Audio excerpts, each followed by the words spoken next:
Hello, Internet friend. Today on Value Side, surviving the coming inflation. Advice from the 1970s. I'm David Ravel. Well, my propane man was just here, filling my 500-gallon tank for next year's winter. Over the years, we've come to know each other pretty well, and he was puzzled why I ordered my propane so early this year. Usually I wait until the fall to place my order. But why now? And the reason's simple. I lived through the 1970s, the last time we had a major oil shock like the one we're about to experience again. Back then, a group of countries decided to make life difficult by severely restricting the amount of oil they'd sell to the United States. The group was called OPEC, the Organization of Oil Exporting Countries, and they still exist. At the time, they were declaring their independence from the American oil companies, which controlled the sale of their oil. Essentially, OPEC was nationalizing their own oil. But here's the part that nearly everyone misses, and the thing I was trying to get ahead of in purchasing my propane now. There's a natural tendency in our country to believe that things will continue as they are currently. Economists call this a normalcy bias. It's a bias that leads us to believe that current conditions, such as this hike in oil prices, will return back to normal in due time. So when we see a jump at the gas pump, we assume that things will soon correct and we'll be paying a normal price shortly. Politicians take advantage of this bias and reinforce it, telling us that better times are indeed ahead. We see this daily in the current war with Iran. The president and his cabinet are constantly telling us that the oil spigot will be turned on as soon as we settle the conflict. Last week, the Energy Secretary Chris Wright announced on social media that American warships were escorting oil tankers through the Straits of Hormuz, which was good news, and the price of oil promptly fell by about 20%. Unfortunately, that announcement was totally bogus, and oil rose back to its old level at nearly $100 a barrel just as quickly as it had fallen. Now, we'll ignore for the moment the implication of price manipulation here and just observe how those sophisticated oil traders were to accept the good news of a return to normal. Regrettably, the reality is that there may not be a return to normal, at least not anytime soon, and that's the conclusion reached in a study by the U.S. Energy Information Administration.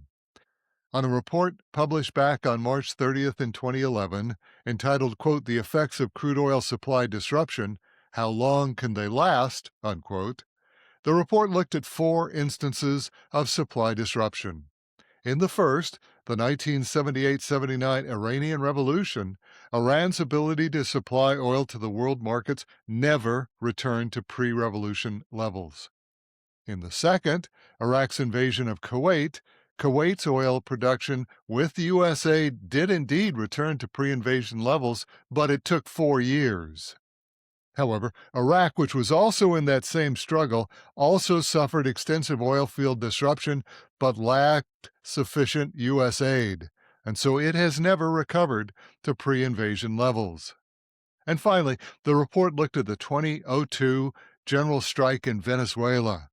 That strike also caused extensive oil field disruption, but again, lacking U.S. aid, Venezuela's oil production still has not regained its prior output level.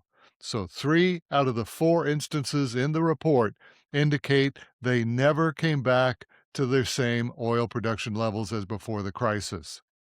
So it's apparent that in each one of these disruptions to the world's oil supply, outside help is usually required to achieve pre-crisis production levels. In the past, that help has always come from the United States. But even in the one positive case, Kuwait, it was 4 long years before that country resumed normal production levels, or in other words, came back to its old norm. Further, in each of these cases, oil field damage was confined to 1 or 2 countries. However, today, oil field damage extends throughout the Gulf states, making this recovery task much more extensive than any of the ones that came before. Higher oil prices will continue to drive inflation over the next several months, if not very much longer. For those who are budgeting for the future, whether for a family or a major corporation, The need to provide for a steady increase in basic prices, in other words, inflation, will continue. In the 1970s, a new acronym was coined to account for this rise in prices: COLA, the Cost of Living Adjustment. Although COLA has been out of favor for some time now, it will make a real comeback as people and organizations increase their need to deal with these higher oil prices. So the recommendation for all of us: buy your propane, gas, or oil now while you can. And that's today's Value Side. For all of our articles and podcasts, visit valueside.com. I'm David Ravel. ValueSide is independently written and researched. The views expressed are strictly my own.